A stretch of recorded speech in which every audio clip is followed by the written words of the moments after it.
Hello viewers, আসসালামু আলাইকুম। আমি আজকে আপনাদের জন্য একটি নতুন রেসিপি নিয়ে এসেছি।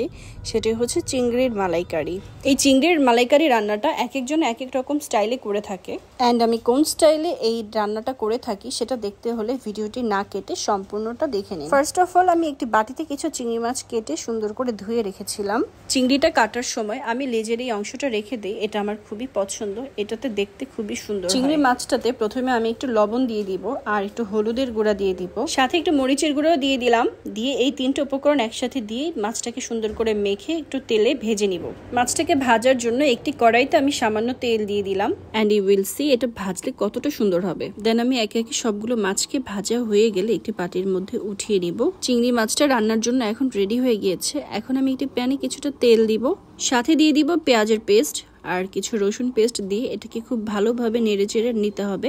এটাকে এমনভাবে ভাজতে হবে যেন কাঁচা মশলার গন্ধটা যেন না থাকে। ভাজার এই পর্যায়ে আমি আধা চামচ হলুদের গুঁড়া দিয়ে দিলাম আর আধা চামচ মরিচের গুঁড়া দিয়ে দিলাম। আপনারা যদি কালারটা আরো ভালো আনতে চান তাহলে কাশ্মীরি যে মরিচের গুঁড়া আছে সেটা ইউজ করতে পারেন। দিয়ে দিলাম হাফ চামচ ধনিয়ার গুঁড়া, জিরার গুঁড়া দিয়ে দিলাম আর 1 চামচ লবণ দিয়ে দিলাম। দিয়ে এগুলোকে খুব ভালোভাবে নেড়েচেড়ে কষিয়ে নিতে হবে। মশলাটা যখন ভালোভাবে কষানো হয়ে যাবে তখন এখানে আমি 2 কাপ দুধ দিয়ে দিব।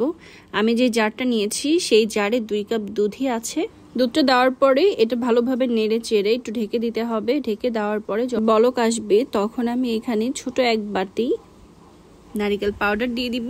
এই নারিকেল পাউডারটা আমি বাজার থেকে কিনে নিয়েছি। আপনারা চাইলে নারিকেলের দুধও ব্যবহার করতে পারেন বা নারিকেল বাটাও ইউজ করতে পারেন। এটা দেওয়ার পরে এটার কালারটা খুবই সুন্দর হয়ে আসবে।